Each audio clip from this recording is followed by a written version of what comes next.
গরিব টোটো চালক যখন মানবিক, অন্ধ, বৃদ্ধ, অনাথ, বিকলাঙ্গদের জন্য বিনামূল্যে টোটো পরিষেবা। ভিড়ের মাঝে সহজেই চেনা যায় অন্ধ, বৃদ্ধ, অনাথ, বিকলাঙ্গদের জন্য বিনামূল্যে। বড় বড় অক্ষরে এই লেখা ঝুলছে টোটো গাড়িতে। স্বামী বিবেকানন্দর মতাদর্শ মেনে চলা জীব সেবা শিব সেবা সংকল্পে কালনার গ্রাম ও শহরের রাস্তা দিয়ে টোটো নিয়ে ছুটে চলেন তারক বিশ্বাস। রাস্তাতে কোনো অন্ধ, বৃদ্ধ, অনাথ, বিকলাঙ্গ মানুষজন দেখলেই বিনামূল্যে পৌঁছে দেন তাদের গন্তব্যে। তবুও পরিবার সমেত দুবেলা খাবার মতো টাকা রোজগার হয় তার।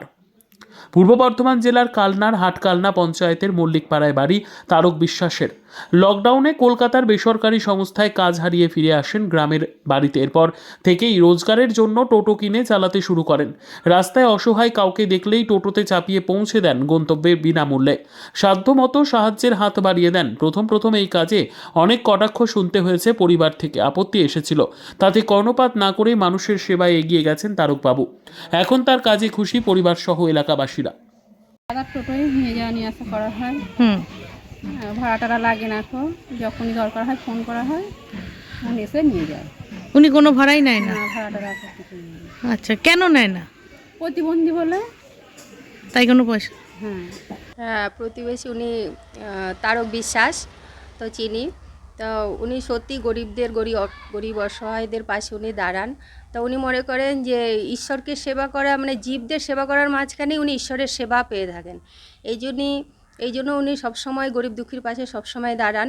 এটা আমাদেরও ভীষণ ভালো লাগে, আমাদেরও একটা গর্ব হয় যে সবাই যেখানে পয়সার পেছনে, টাকা পয়সার পেছনে ছুটছে, সেই জায়গায় আজকের দিনে দাঁড়িয়ে উনি যে এভাবে গরিব দুঃখীর পাশে, অসহায় মানুষদের পাশে দাঁড়িয়েছে, এটাই বড় কথা। হ্যাঁ, উনি এই কাজটা অনেক বছর ধরেই করছেন।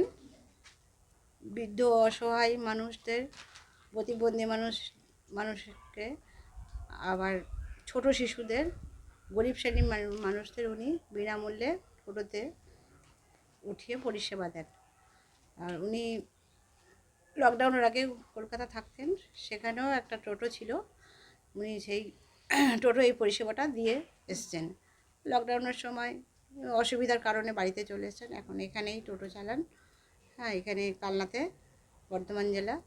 তাই এখানে উনি এই পরিষেবাটা দেন। উনি এটা করেন বলে আমার ভালো লাগে। হ্যাঁ, ওনার শরীরে। আপনাদের আর্থিক অবস্থা কেমন? আর্থিক অবস্থা একটু খারাপই, সচ্ছল নয়। বাড়িঘরও এখনও করতে পারেননি, পুরনো বাড়িঘরেই থাকি আর্থিক আমরা। অবস্থা খারাপ হওয়া সত্ত্বেও যে বিনা পয়সায় যে পরিষেবা দিচ্ছে, এখন ওনার এটা কি বলবো, ভালো লাগে। হ্যাঁ, উনি সেবা করতে চান, সেটা তো আমি বাধা দিতে পারি না, করুক।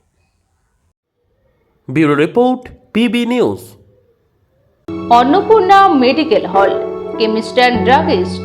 এখানে সকল প্রকার ওষুধ পাওয়া যায়। নবাবহাট মোড়, পূর্ব বর্ধমান। যোগাযোগ করুন 6295528655 অথবা 7602347696।